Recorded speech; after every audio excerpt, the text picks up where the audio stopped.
Hello everyone. जैसा कि आप सभी लोगों का एसएससी सीजीएल का एग्ज़ाम 1 दिसंबर से शुरू हो गया था, तो आज है आपका 5 दिसंबर और 5 दिसंबर का सेकेंड शिफ्ट का एग्ज़ाम अभी हाल में ही ख़त्म हुआ है।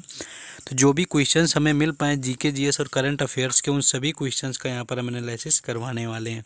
तो जिन लोगों ने अभी तक चैनल को सब्सक्राइब नहीं किया हुआ है, चैनल को सब्सक्राइब कर लेंगे, बेल आइकन को प्रेस कर देंगे, जिससे कि आने वाले हर वीडियो का नोटिफिकेशन आप सभी तक पहुँचता रहे। तो चलिए बिना टाइम वेस्ट किए हम देखते हैं कौन कौन से क्वेश्चन पूछे गए थे। और अगर आप इन सभी क्वेश्चंस का पीडीएफ चाहते हैं तो आप हमारे टेलीग्राम चैनल से जुड़ सकते हैं, जो कि इसी चैनल के नाम से दिया हुआ है, लिंक डिस्क्रिप्शन में दिया हुआ है, या फिर आप जाकर के टेलीग्राम में डायरेक्ट सर्च करके भी ये टेलीग्राम चैनल आपको मिल जाएगा, जो कि हरेंद्र जीएस अड्डा नाम से दिया गया है। चलिए देखते हैं क्वेश्चन, लेकिन उससे पहले आपको वीडियो को लाइक और चैनल को सब्सक्राइब जरूर कर देना है। पहला क्वेश्चन पूछा गया था, धार्मिक स्वतंत्रता का अधिकार कौन से अनुच्छेद में है? तो संविधान में वर्णित मौलिक अधिकारों में अनुच्छेद 25 से 28 तक वर्णित अधिकारों को धर्म की स्वतंत्रता के अधिकारों के रूप में परिभाषित किया गया है। यानी आर्टिकल 25 से लेकर के आर्टिकल 28 होता है, जो कि हमारे धार्मिक स्वतंत्रता का अधिकार से संबंधित है, यानी हम किसी भी धर्म को मान सकते हैं। नेक्स्ट क्वेश्चन एक पूछा गया था कि जो पानीपत का प्रथम युद्ध हुआ था किस किस के मध्य लड़ा गया था, या 1526 का युद्ध किस किस के मध्य लड़ा गया था? तो वो 1526 का युद्ध आपका पानीपत का ही प्रथम युद्ध था। यानी पानीपत भारतीय इतिहास की 3 प्रमुख लड़ाइयों का गवाह है।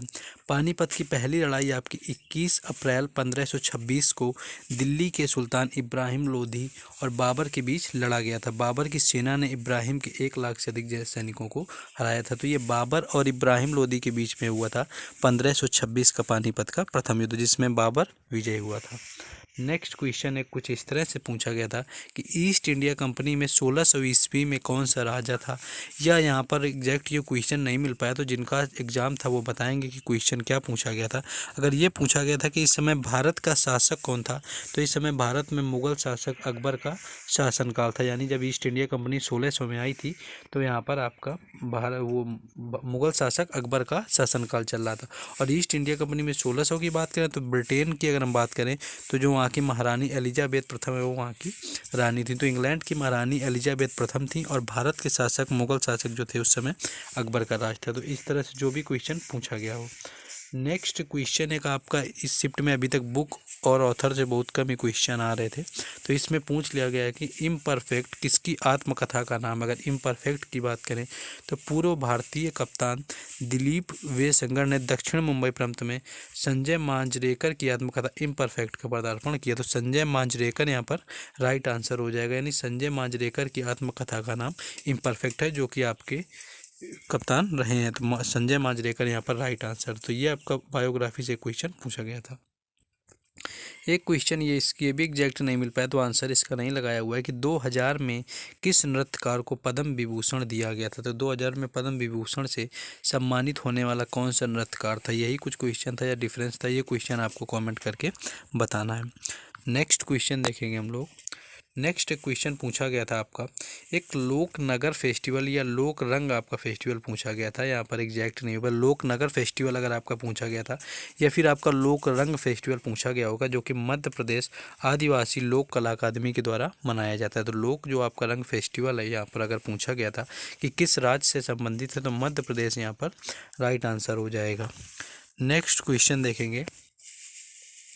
नेक्स्ट आपका फिजिक्स से एक मात्रक यानी यूनिट पूछ लिया गया था कि वैद्युत आवेश का मात्रक क्या है? तो वैद्युत आवेश की बात करें तो इसका एसआई मात्रक आपका कूलाम्ब होता है। तो कूलाम्ब यहाँ पर राइट आंसर हो जाएगा, जो कि वैद्युत आवेश का मात्रक होता है। तो कूलाम्ब यहाँ पर आपका राइट आंसर हो जाएगा। नेक्स्ट एक क्वेश्चन आया हुआ था, करंट अफेयर का क्वेश्चन था कि सुप्रीम कोर्ट ने अबॉर्शन करवाने के लिए कितने हफ्ते की छूट दी? यानी प्रेगनेंसी कितने हफ्ते की हो तो आप जा करके यहाँ पर अबॉर्ट करवा सकते हैं। तो इससे रिलेटेड एक करंट अफेयर का क्वेश्चन पूछा गया था, जो कि सुप्रीम कोर्ट का एक फैसला आया हुआ था। तो इसकी अगर हम बात करें, तो सुप्रीम कोर्ट ने सभी महिलाओं को गर्भपात का अधिकार दे दिया है, चाहे वह विवाहित हों या फिर अविवाहित। इस ऐतिहासिक फैसले में शीर्ष कोर्ट ने कहा है कि मेडिकल टर्मिनेशन और प्रेगनेंसी एक्ट के तहत 24 सप्ताह में गर्भपात का अधिकार सभी को है। इस अधिकार में महिला के विवाहित या अविवाहित होने से कोई फर्क नहीं पड़ता, यानी मैरिड हो या अनमैरिड, लेकिन अबॉर्ट करवाने के लिए आपको 24 वीक्स का यहाँ पर समय दिया गया, जो कि सुप्रीम कोर्ट के द्वारा आपका फैसला आया हुआ था। 24 वीक्स यहाँ पर राइट आंसर था। नेक्स्ट क्वेश्चन एक आपका पूछा गया था कि सुप्रीम कोर्ट किस अनुच्छेद के तहत हिंदी को अंग्रेजी में ट्रांसलेट कर सकता है या सारे काम जो हैं वो अंग्रेजी में होने, इस तरह का क्वेश्चन एक पूछा गया था। तो न्यायमूर्ति S.A. बोबड़े, न्यायमूर्ति L. नागेश्वर राव और न्यायमूर्ति R. सुभाष रेड्डी की पीठ ने कहा है कि भारत के संविधान के अनुच्छेद 348 में यह अनिवार्य है कि सुप्रीम कोर्ट की सारी कार्रवाई अंग्रेजी भाषा में की जाएगी। तो ये आपका सुप्रीम कोर्ट में हिंदी से अंग्रेजी में ट्रांसलेट करने से संबंधित क्वेश्चन पूछा गया था। तो अगर अंग्रेजी की यहाँ पर बात करें तो आपका अनुच्छेद जो है 348 यानी आर्टिकल 348 यहाँ पर आपका राइट आंसर हो जाएगा।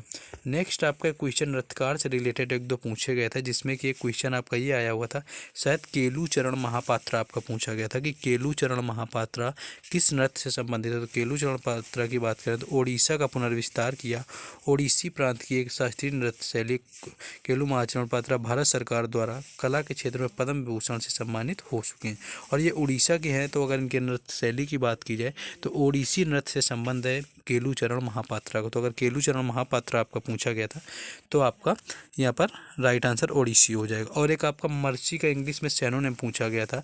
मर्सी जो आपका होता है दया होता है यानी मर्सी, तो मर्सी का सैनोनिम पूछा गया था।